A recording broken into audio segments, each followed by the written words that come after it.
En los pasillos fríos de una facultad de medicina en Guadalajara, un joven de apellido Pesado aprendía a leer el cuerpo humano no como un templo, sino como un mapa de debilidades. Mientras otros estudiantes soñaban con estetoscopios y juramentos hipocráticos, él ya calculaba la resistencia de las arterias bajo la presión del miedo. Eduardo no era un carnicero de barrio con el dedo rápido en el gatillo.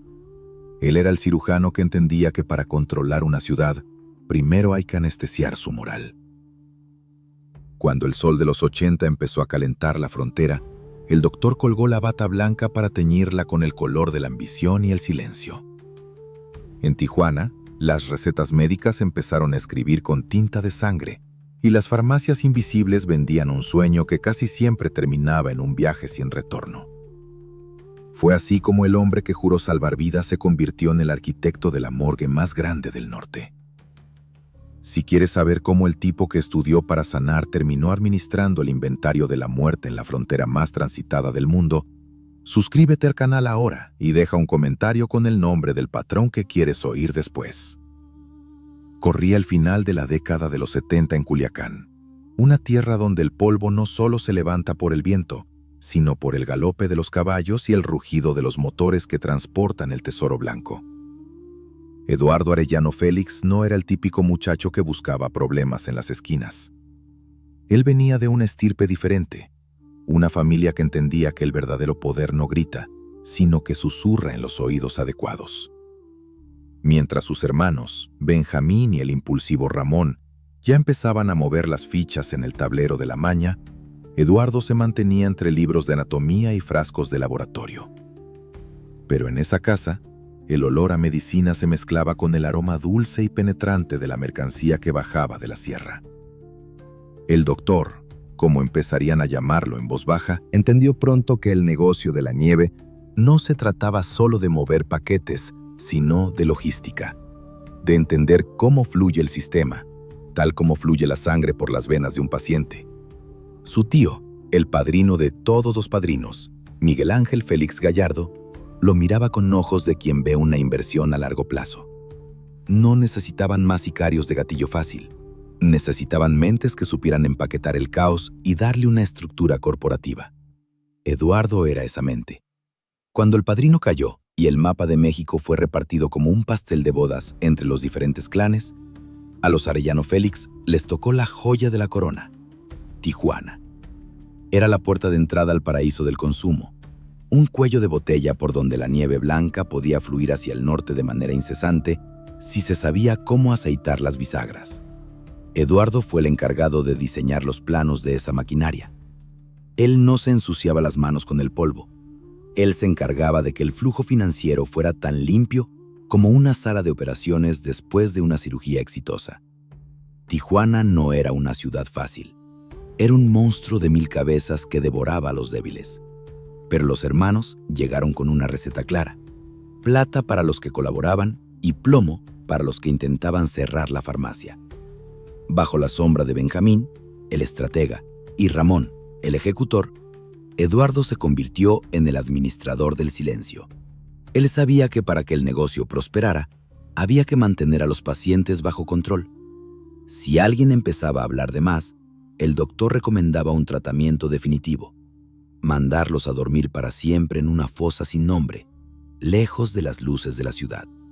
En aquellos primeros años, la oficina de los Arellano no estaba en un búnker, sino en las discotecas de moda y en las residencias más exclusivas. Crearon a los Narco Juniors, una camada de cachorros de la alta sociedad que veían en el tráfico de polvo blanco una aventura emocionante. Eduardo los observaba con la frialdad de quien analiza un cultivo de bacterias en una placa de Petri. Sabía que esos jóvenes eran el escudo perfecto. Nadie sospecharía de los hijos de la alcurnia mientras transportaban los juguetes y las sustancias que mantenían a la frontera en un estado de euforia constante. La nieve que manejaban no era cualquier cosa, era de la más pura, esa que hace que los hombres se sientan dioses antes de caer al infierno. El doctor supervisaba los laboratorios con una precisión obsesiva. Cada kilo que se enviaba al otro lado tenía que pasar por su control de calidad invisible. No se permitían errores. Un envío perdido no era solo una pérdida monetaria, Era un síntoma de una enfermedad que debía ser extirpada de raíz. Y en el mundo de Eduardo, la cirugía para eliminar la traición se hacía sin anestesia y con herramientas que dejaban marcas permanentes. Mientras tanto, en las sombras de Sinaloa, otros hombres empezaban a mirar a Tijuana con hambre. Un tipo bajito pero astuto, apodado El Chapo, y un viejo lobo de mar llamado El Mayo, sentían que el peaje que los Arellano cobraban por pasar por su plaza era demasiado alto. La tensión en el cuerpo de México empezaba a subir, como una fiebre que no se puede bajar con simples compresas de agua fría. Eduardo, con su visión clínica, detectó los primeros signos de la infección. Sabía que la guerra no era una cuestión de si ocurriría, sino de cuándo. Él no se inmutaba. Prefería el orden de sus libros contables y la seguridad de sus muros. Mientras Ramón se paseaba por las calles con sus juguetes chapados en oro, Eduardo prefería el bajo perfil, moviendo los hilos de las finanzas, asegurándose de que el dinero de la nieve se transformara en propiedades, en negocios legales, en una red de seguridad que protegiera a la familia de cualquier tormenta. Para él, el cartel era un organismo vivo, y él era el sistema inmunológico encargado de eliminar cualquier amenaza externa o interna. La ciudad de Tijuana se transformó bajo su mando silencioso. Los túneles empezaron a excavarse bajo la tierra, como venas subterráneas que conectaban dos mundos. Eduardo supervisaba los planos. No eran simples agujeros, eran obras de ingeniería con iluminación, ventilación y rieles. Por ahí, la mercancía viajaba sin ser vista, esquivando a los ojos curiosos de los que vigilaba la superficie.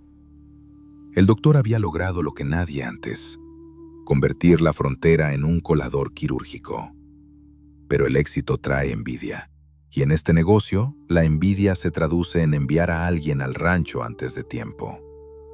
Los sinaloenses empezaron a infiltrar sus propios virus en el territorio de los Arellano. Eduardo comenzó a recibir informes de cargamentos interceptados y de gente que cambiaba de bando. La temperatura subía.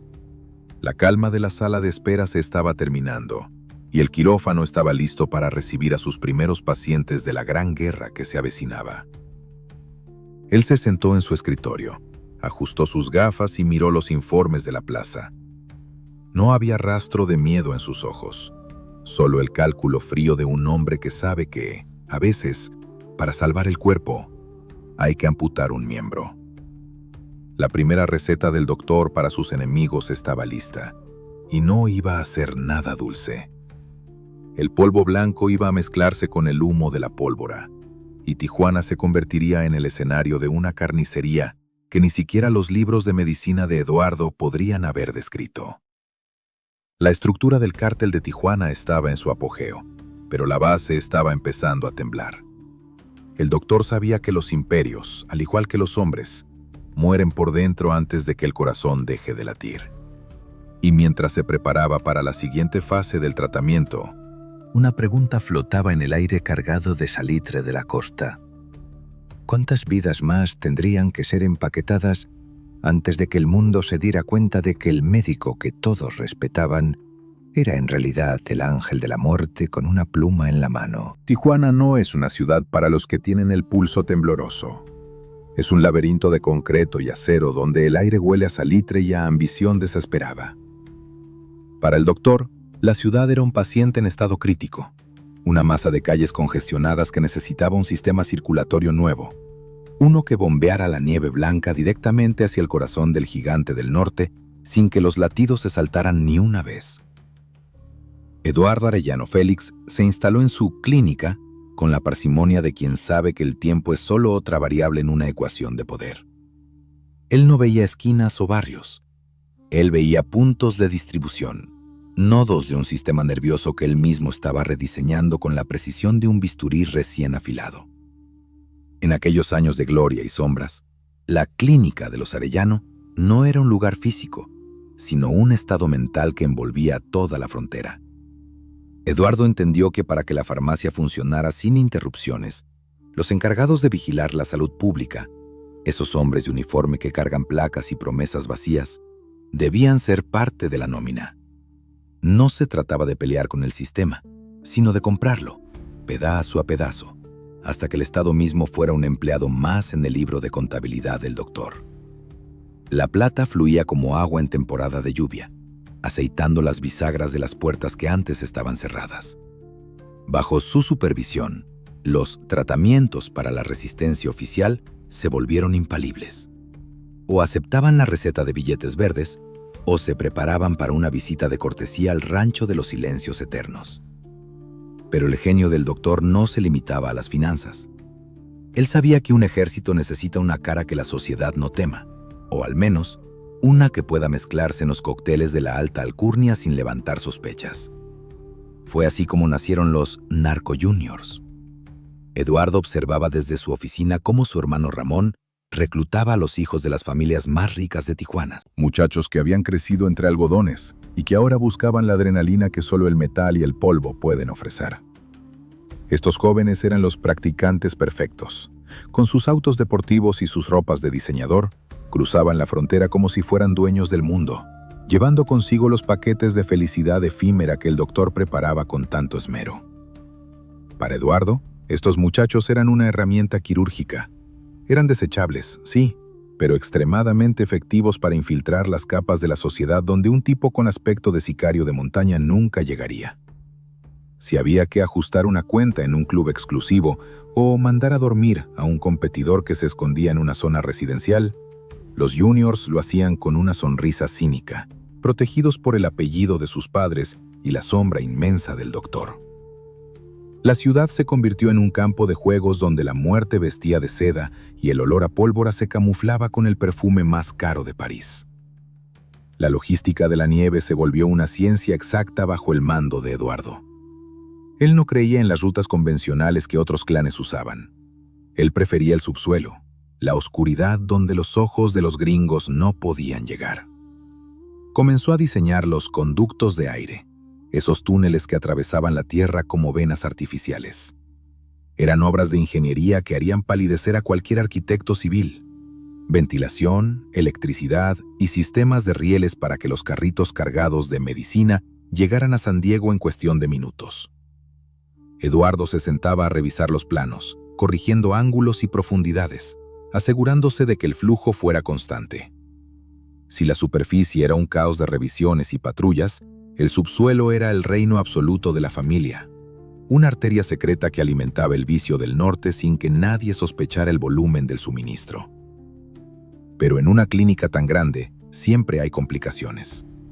La competencia en el sur. Esos tipos de Sinaloa que hablaban con acento de campo empezaron a enviar sus propios vidus a la plaza de Tijuana.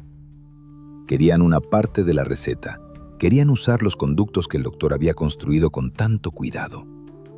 Eduardo, fiel a su estilo, no respondió con gritos. Analizó la situación. Sabía que un tumor, si no se extirpa a tiempo, puede consumir todo el organismo. Dio la orden de limpiar la zona de infección. No fue una batalla abierta, fue una serie de procedimientos discretos. Hombres que desaparecían en medio de la noche. Vehículos que se encontraban abandonados con sus ocupantes empaquetados para el viaje sin retorno, y mensajes dejados en lugares estratégicos que servían como advertencias médicas para los intrusos. El doctor se deleitaba en la eficiencia de su sistema. Mientras sus hermanos disfrutaban de la tensión y el miedo que generaban sus nombres, él prefería la sombra de su consultorio clandestino. Allí, entre botellas de coñac fino y mapas detallados de la frontera, decidía quién vivía para ver el amanecer y quién necesitaba un chequeo general bajo tierra. Su mirada era fría, desprovista de la pasión ciega del sicario común. Para él, cada vida cegada era simplemente una entrada más en el balance de pérdidas y ganancias, un ajuste necesario para mantener la estabilidad del imperio. Tijuana se volvió una ciudad de espejismos. Por el día, los negocios legales del doctor, farmacias, constructoras, hoteles, mostraban una cara de progreso y modernidad. Pero al caer el sol, la verdadera naturaleza de la clínica emergía. Los camiones cargados de insumos se movían con la precisión de un reloj suizo. Los pagos se realizaban en sótanos iluminados por velas y el metal susurraba su canción de muerte en los callejones. Eduardo había logrado lo imposible. convertir el tráfico de sombras en una corporación multinacional donde él era el director ejecutivo del olvido. Sin embargo, el éxito absoluto trae consigo una cedera peligrosa. Eduardo pensaba que podía controlar todas las variables, que su diagnóstico sobre la debilidad humana era infalible. No contaba con que algunos pacientes son inmunes a la anestesia del dinero y que otros, movidos por una sed de poder similar a la suya, estaban dispuestos a quemar el hospital entero con tal de quedarse con las medicinas. La fiebre estaba subiendo en la frontera, y ni todas las recetas del doctor iban a ser suficientes para contener la hemorragia que estaba a punto de desatarse. En la quietud de su refugio, Eduardo escuchó el reporte de un nuevo envío que había sido interceptado por los de Sinaloa. No se inmutó. Tomó su pluma y tachó un nombre en su lista. La cirugía mayor estaba a punto de comenzar, y el doctor sabía que en esta operación no habría sobrevivientes en la mesa. La guerra por la plaza de Tijuana no era ya una cuestión de negocios, era una cuestión de supervivencia biológica. Y él, el arquitecto de la morgue, estaba listo para firmar el acta de defunción de sus enemigos. La medicina, cuando se practica en las altas esferas de la sombra, no busca curar, sino extirpar lo que estorba. Para Eduardo Arellano Félix, la entrada de los hombres de las tierras bajas, esos que cargaban el olor a tierra húmeda y el acento rústico de Sinaloa, no era una simple competencia comercial. Era una metástasis. Joaquín y el Mayo no eran solo otros nombres en la lista de proveedores. Eran un virus que intentaba colonizar el organismo perfecto que él había construido en la frontera. El doctor sabía que ante una infección de tal magnitud, no servían los antibióticos suaves. Se necesitaba una cirugía mayor, una de esas donde las sábanas blancas terminan empapadas de un rojo tan oscuro que parece negro bajo las luces de la morgue. La tensión se sentía en el aire de Tijuana, un zumbido eléctrico que hacía que los perros callaran y los hombres de uniforme miraran hacia otro lado con más ahínco que de costumbre. La nieve seguía cruzando, sí, pero los peajes se habían vuelto motivo de disputa. El doctor, sentado en su oficina con la pulcritud de quien va a dictar una cátedra, recibía los informes de las bajas. Cada vez que uno de sus mensajeros era mandado a dormir en las carreteras desoladas, Eduardo no sentía ira. Sentía una falla en la logística. Para él, un cuerpo empaquetado en una cuneta era un recurso desperdiciado. Un error de diagnóstico que debía ser corregido con una dosis letal de metal. Fue entonces cuando la receta se volvió drástica. Ramón, el hermano que llevaba el fuego en las venas y el hierro siempre listo en el cinturón, quería quemar todo a su paso. Pero Eduardo le puso una mano en el hombro, una mano fría como el instrumental quirúrgico. No se trata de hacer ruido, hermano, decía con esa voz pausada que helaba la sangre. Se trata de que el paciente no vuelva a levantarse de la mesa. Así se planearon las visitas de cortesía a los dominios de los sinaloenses. No enviaban flores, enviaban paquetes que, al abrirse, contaban historias de traición y finales definitivos. La guerra alcanzó su punto de ebullición en un lugar que debía ser de placer. El Club Christine en Puerto Vallarta. Aquella noche de 1992, la música de moda intentaba tapar el sonido del destino. Los de Sinaloa estaban allí, celebrando como si fueran dueños de la vida.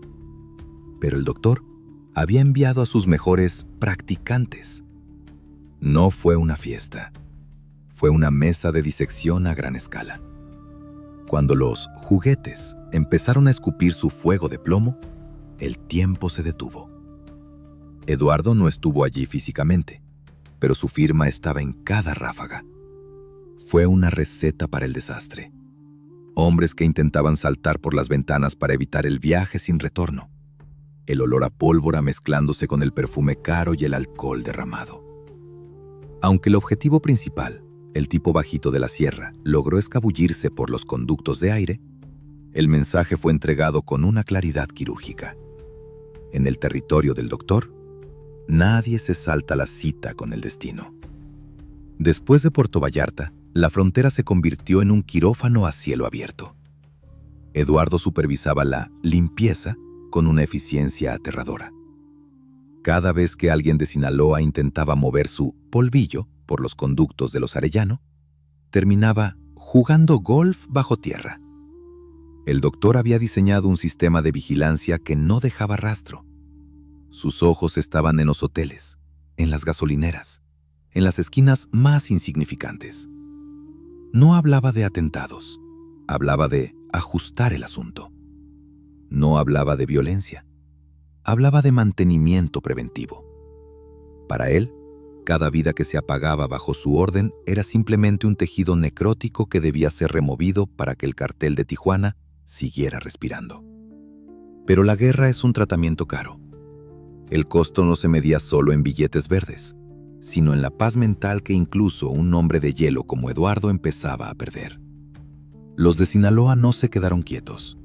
Empezaron a prescribir su propio veneno, interceptando los cargamentos de los Arellano y enviando de vuelta a los conductores con corbatas de sangre y los ojos cerrados para siempre. La ciudad de Tijuana se llenó de mortuorios improvisados.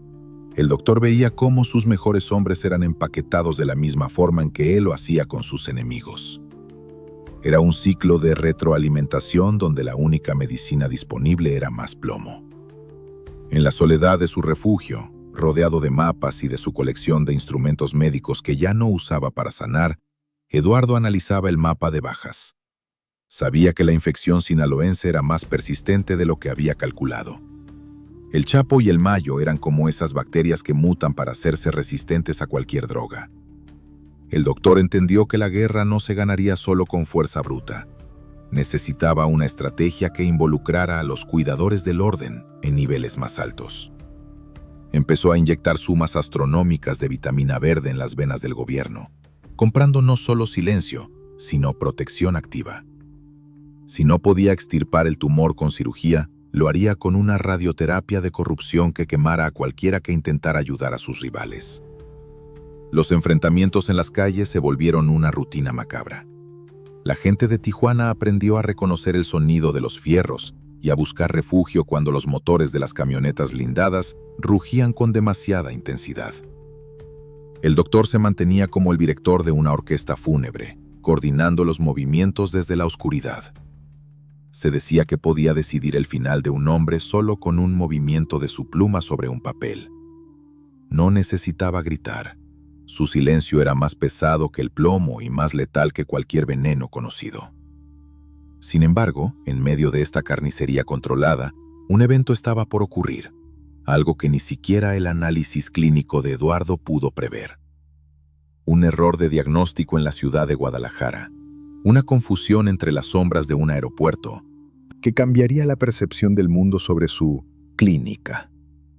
Una bala que no debía ser disparada estaba a punto de salir de un cañón y el doctor vería cómo su receta perfecta se convertía en su propia sentencia. La guerra con Sinaloa estaba dejando cicatrices que ninguna cirugía estética de poder podría ocultar, y el hedor a muerte estaba empezando a filtrarse por las grietas de su propia casa. Eduardo cerró el expediente de la noche. Se quitó las gafas y se frotó las sienes. El diagnóstico para el mañana era reservado. El polvo blanco seguía cayendo como una tormenta interminable, pero el suelo ya no podía absorber más sangre. La próxima operación no sería en un club o en un túnel, sino en el corazón mismo de la fe de un pueblo. Y el doctor sabía que, después de eso, no habría forma de lavar las manchas de la bata. Hay diagnósticos que no admiten segundas opiniones. Fallos que ni el cirujano más experto puede corregir una vez que el corte ha sido profundo. Mayo de 1993 no fue solo un mes de calor sofocante en las tierras de Jalisco. Fue el momento en que la receta del doctor se manchó con un fluido que ni todo el oro del mundo podía limpiar. En el aeropuerto de Guadalajara, el aire estaba cargado, no solo de combustible de avión, sino de esa estática pesada que precede a las tormentas que lo cambian todo. Eduardo Arellano Félix, desde la distancia segura de su laboratorio de sombras, esperaba el reporte de una extracción necesaria. El objetivo era el virus de la sierra, aquel tipo bajito que seguía robando el aire de los Arellano. Pero el destino, ese paciente caprichoso, decidió cambiar las camillas en el último segundo. Los practicantes, enviados por Ramón, esos muchachos de gatillo fácil y juicio nublado por la adrenalina, estaban apostados en el estacionamiento. Sus juguetes estaban listos, cargados con el jarabe de plomo que debía poner fin a la infección sinaloense. Cuando un auto de lujo, similar al que usaba el enemigo, se detuvo frente a la terminal, los instrumentos de la ferretería empezaron a cantar su melodía de muerte. No hubo preguntas, no hubo verificación de síntomas. Solo hubo el estruendo del metal desgarrando el aire y la carne. Pero cuando el humo se disipó y los gritos de los civiles llenaron el vacío, el hombre que yacía en el asiento trasero no era un traficante de nieve blanca.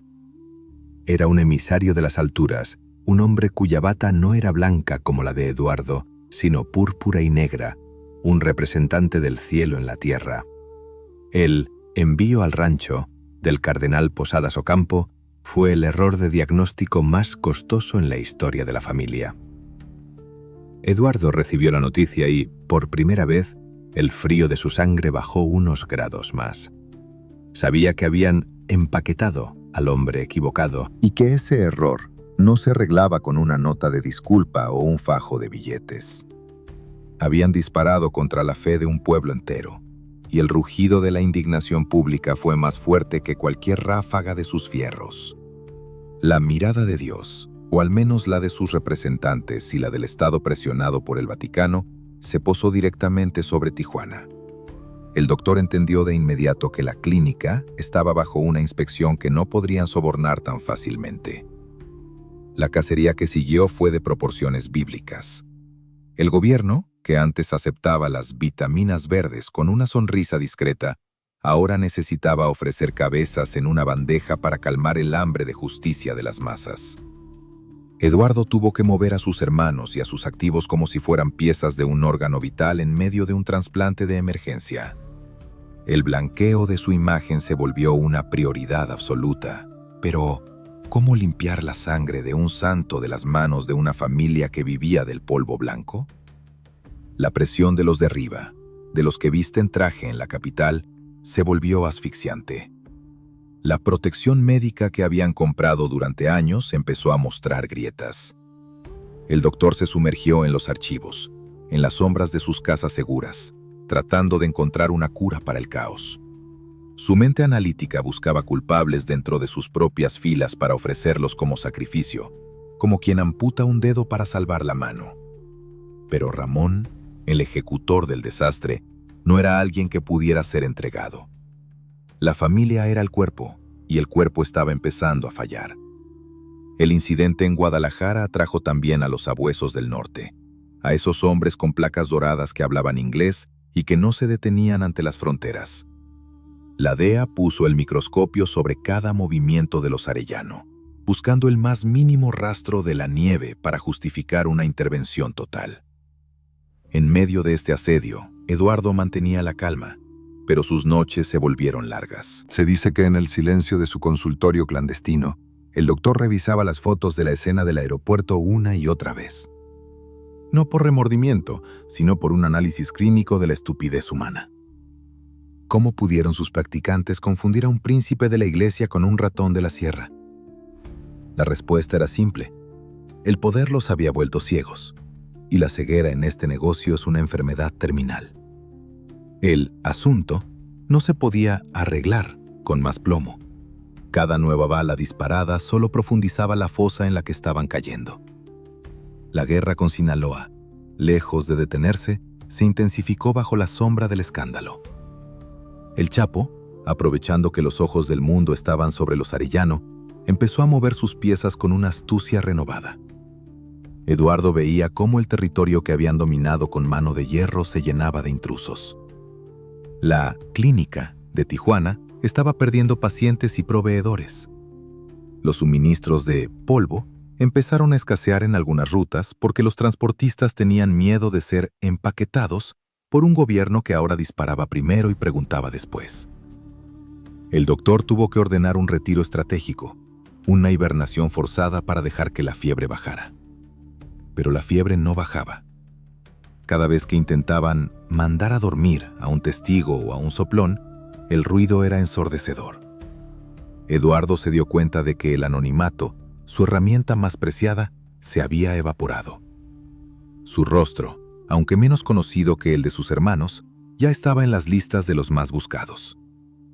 El hombre que prefería los libros y las cuentas ahora tenía que dormir con un juguete bajo la almohada y cambiar de domicilio cada 3 lunas. El representante del orden que se suponía debía salvar vidas, ahora era el objetivo de una cirugía de eliminación coordinada desde los 2 lados de la frontera.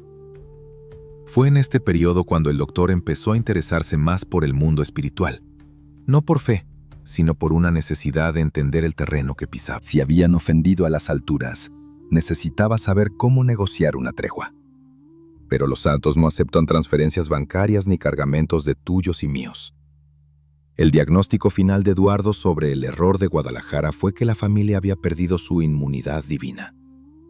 El velo que los protegía se había rasgado, y lo que quedaba debajo era un grupo de hombres vulnerables, rodeados de enemigos y con la fecha de caducidad marcada en la frente. El doctor cerró la carpeta del caso Guadalajara. Sabía que la herida seguía abierta y que el pus de la traición y la persecución seguiría brotando. Miró por la ventana hacia las luces de Tijuana, una ciudad que él había ayudado a convertir en un laboratorio de excesos, y sintió que las paredes se cerraban. La mirada de Dios era pesada, sí, pero la mirada de sus rivales, hambrientos de venganza y territorio, era mucho más inmediata. El tratamiento para sobrevivir a lo que venía requeriría algo más que inteligencia. Requeriría una frialdad que incluso para él, el maestro de la distancia, sería difícil de mantener. La próxima vez que alguien fuera enviado al rancho, Eduardo se aseguraría de que no hubiera errores, aunque eso significara vaciar los cargadores contra su propia sombra. El dinero, cuando llega en torrentes de papel sucio y arrugado, tiene un olor particular. Una mezcla de sudor, miedo y el aroma químico de la nieve que lo generó. Para Eduardo Arellano Félix, ese olor no era repulsivo. Era la materia prima de su verdadera especialidad. Mientras sus hermanos se desvivían por demostrar quién tenía el juguete más grande o quién era el más bravo en las calles de Tijuana, el doctor se sentaba frente a pilas de billetes verdes que alcanzaban el techo, con la calma de un contable que audita una cadena de supermercados.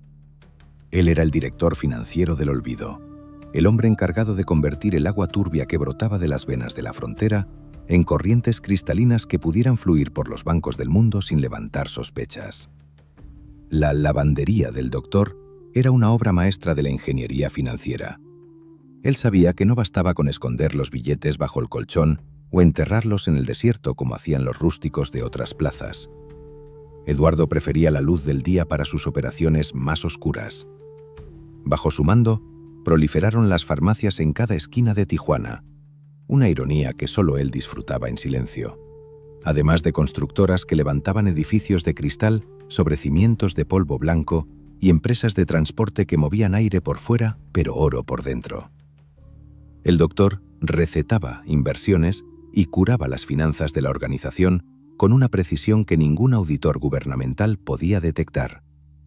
El objetivo era simple: que el dinero de la nieve se volviera tan legal como el pan de cada día. En este periodo de apogeo, la lluvia de dólares era incesante.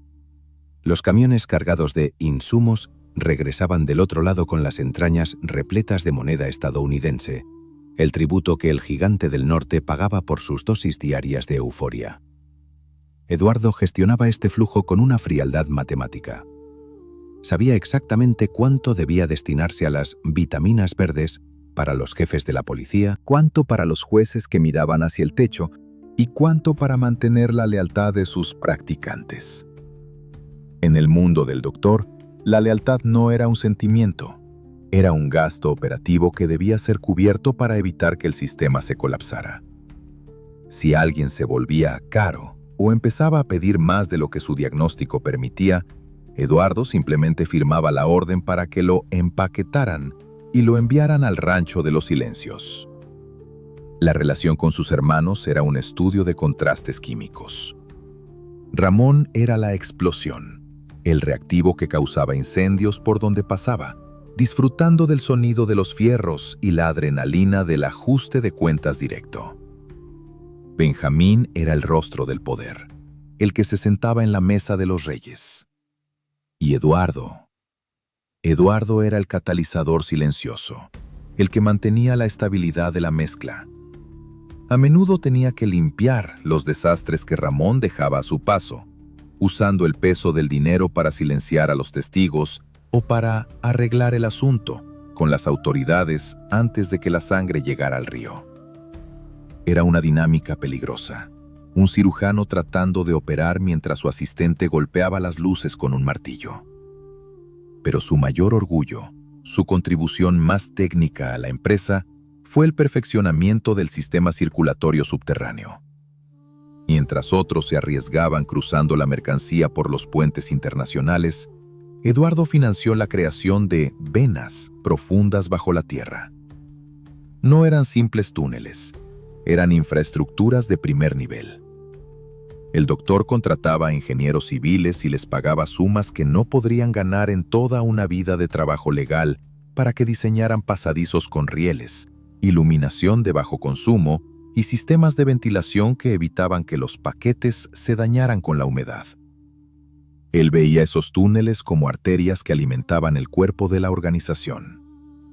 Por ahí, la nieve fluía sin pausa, lejos de los ojos de los satélites y de los perros de la aduana. Cada gramo que pasaba por debajo de la tierra era un diagnóstico de fracaso para los que intentaban detenerlos.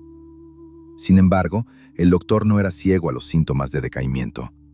Sabía que un organismo que crece demasiado rápido acaba por devorarse a sí mismo. La ambición de los suyos estaba atrayendo demasiada atención.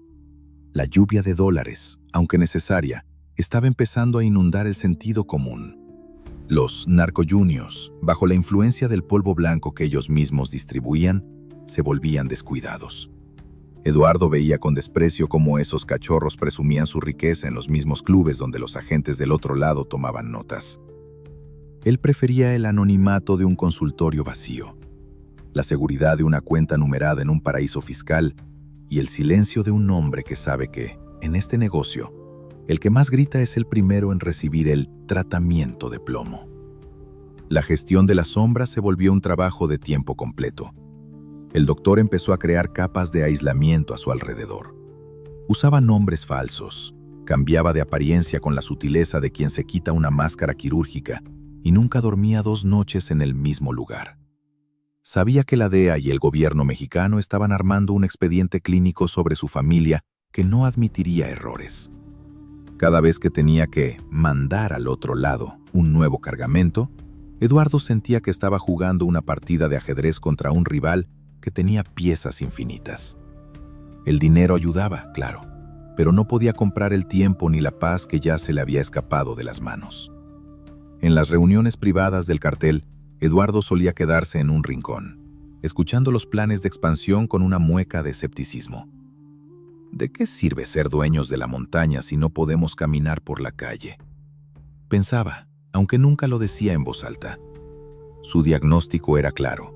La familia Arellano Félix estaba llegando al límite de su capacidad biológica.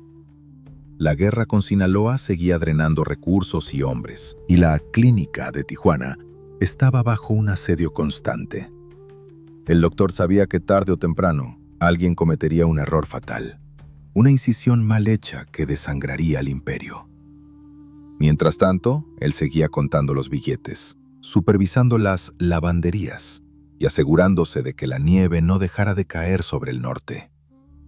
La lluvia de dólares seguía cayendo, pero para Eduardo, el sonido del dinero ya no era una música triunfal, sino el tic-tac de un reloj que se acercaba a la hora cero.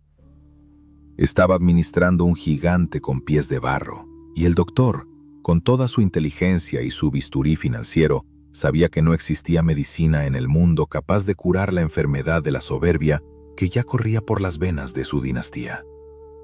Cerró su libro de cuentas y apagó la luz. En la oscuridad, el brillo de los diamantes en su reloj le pareció el reflejo de los ojos de un animal acechando. La gestión de las sombras había terminado por convertirlo a él mismo en una sombra. un fantasma que reinaba sobre una montaña de papel moneda y un océano de polvillo blanco, esperando el momento en que el sistema finalmente decidiera expulsarlo como a un órgano rechazado. Ninguna estructura, por más que haya sido diseñada con la precisión de un quirófano, es inmune al paso del tiempo y al desgaste de la traición. Para Eduardo Arellano Félix, el año 2002 fue el momento en que el diagnóstico pasó de ser reservado a terminal. El cuerpo de la organización, ese gigante que él había alimentado con vitaminas verdes y polvo blanco durante décadas, empezó a sufrir una falla multiorgánica. Primero fue el corazón impulsivo de la familia el que dejó de latir. Ramón, el hombre que no conocía el miedo y que vivía con el dedo pegado al juguete, fue enviado al rancho de los silencios en una calle de Mazatlán. El tigre de la familia, el que mantenía a los enemigos a raya con el puro rugido de sus fierros, se quedó sin garras en medio del carnaval, víctima de un diagnóstico de plomo que nadie vio venir. El doctor recibió la noticia en la penumbra de su refugio. No hubo gritos, solo un silencio espeso que se filtró por las paredes. Sabía que la muerte de Ramón no era solo una pérdida familiar. Era el colapso del sistema inmunológico del cartel. Pocas semanas después, el golpe de gracia llegó a la cabeza. Benjamín, el estratega, el rey que se sentaba en el trono, fue empaquetado por los hombres de uniforme en una casa de Puebla. En cuestión de meses, la clínica de Tijuana se quedó sin su brazo ejecutor y sin su mente política. Eduardo, el hombre que siempre prefirió la sombra de los libros contables y la seguridad del bisturí financiero, se encontró de repente solo frente al paciente moribundo, con las manos manchadas de una sangre que ya no podía detener. Fue en ese momento cuando las paredes de la soberbia empezaron a derrumbarse. Eduardo tuvo que abandonar su retiro intelectual para tomar las riendas de una carreta que ya iba cuesta abajo. Pero él no era Ramón, no disfrutaba del olor a pólvora. Y tampoco era Benjamín. No tenía esa aura de mando que hacía que los generales se cuadraran ante su sola presencia. El doctor era un hombre de orden, y lo que tenía frente a sí era un caos absoluto. Los practicantes, que antes eran fieles, empezaron a mirar hacia Sinaloa, donde el Chapo y el Mayo ofrecían nuevas recetas y mejores dividendos. La traición, ese cáncer silencioso que Eduardo tanto temía, empezó a hacer metástasis en cada esquina de Tijuana. La ciudad ya no era el feudo impenetrable de los Arellano. Ahora los mensajeros de Sinaloa caminaban por las calles con una arrogancia que quemaba. Eduardo intentó ajustar el asunto mediante la logística, moviendo sus piezas con cautela, tratando de sellar las grietas por donde se filtraba la información. Pero por cada soplón que mandaba dormir, aparecían 3 más. El doctor se dio cuenta de que no se puede curar una herida cuando el paciente tiene la voluntad de morir. Los cimientos de su imperio, construidos sobre el miedo y el dinero, se estaban convirtiendo en arena. La nieve seguía fluyendo, sí, pero los beneficios ya no llegaban íntegros a su mesa. Se perdían en el camino, alimentando a los traidores que preparaban su viaje sin retorno. La paranoia se convirtió en la única compañera del doctor. Empezó a sospechar hasta de su propia sombra. Cada vez que una camioneta blindada pasaba cerca de su escondite, sentía que el tiempo se detenía. Ya no confiaba en los diagnósticos de sus informantes, se volvió un fantasma dentro de su propia plaza, moviéndose entre casas seguras que olían a humedad y a abandono.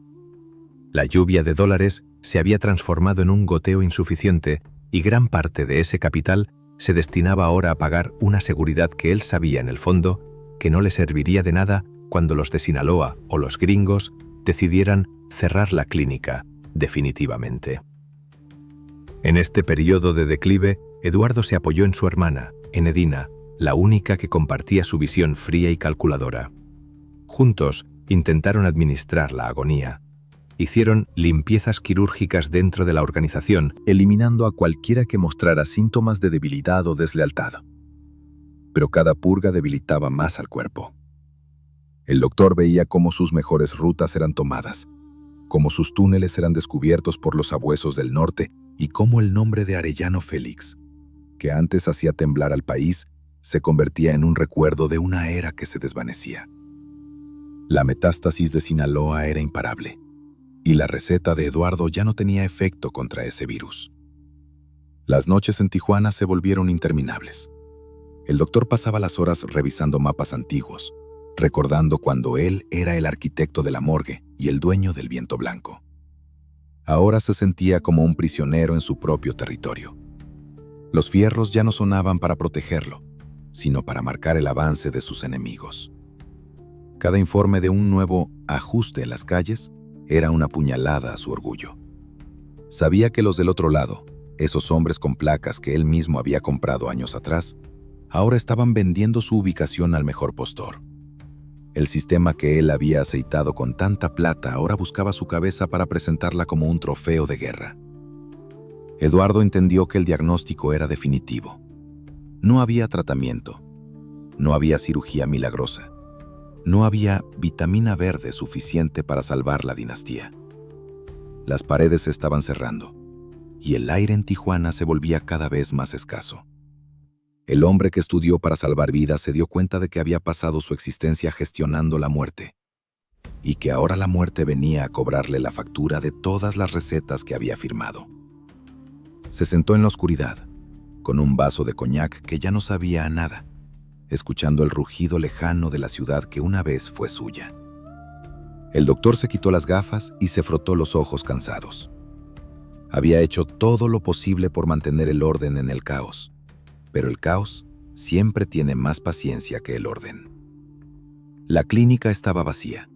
Los suministros se habían agotado y los enfermeros habían huido con el botín. Solo quedaba él, el último médico en un hospital de sombras, esperando a que los verdugos tocaran a su puerta para darle el alta definitiva. Sabía que el próximo chequeo general sería el último, y no habría anestesia para lo que estaba por venir. El tiempo es el único paciente que nunca se detiene en la sala de espera. Para el otoño de 2008, la ciudad de Tijuana ya no era el jardín privado de los Arellano Félix. Era un cementerio de recuerdos custodiado por buitres nuevos. Eduardo, el doctor, ya no vestía el aura de invencibilidad que lo protegió durante décadas.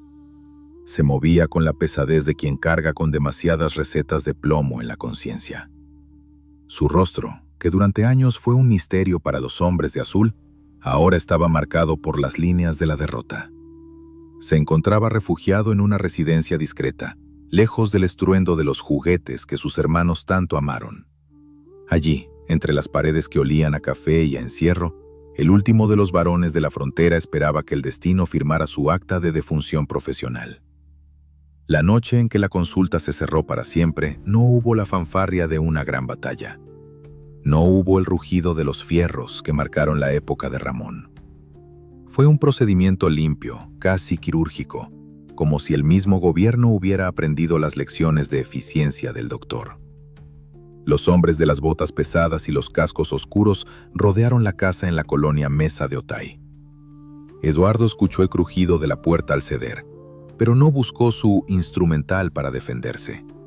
Se quedó allí, de pie, viendo cómo las sombras invadían su último santuario. Frente a él estaba su pequeña hija, la única luz en un mundo de oscuridad técnica. Ver el miedo en sus ojos fue el diagnóstico más doloroso que Eduardo tuvo que aceptar en toda su carrera. Aquella noche, el doctor recibió el alta definitiva del mundo de las sombras para entrar en el silencio de los vivos que ya no existen. El traslado al norte no se hizo esperar.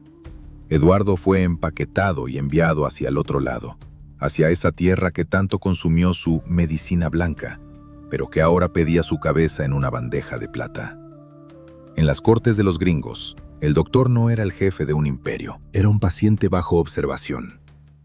Lo sentaron frente a hombres con batas negras que no buscaban curarlo, sino diseccionar cada uno de sus movimientos financieros. Eduardo, fiel a su naturaleza, no gritó. Mantuvo esa calma gélida que lo caracterizó en los laboratorios de nieve.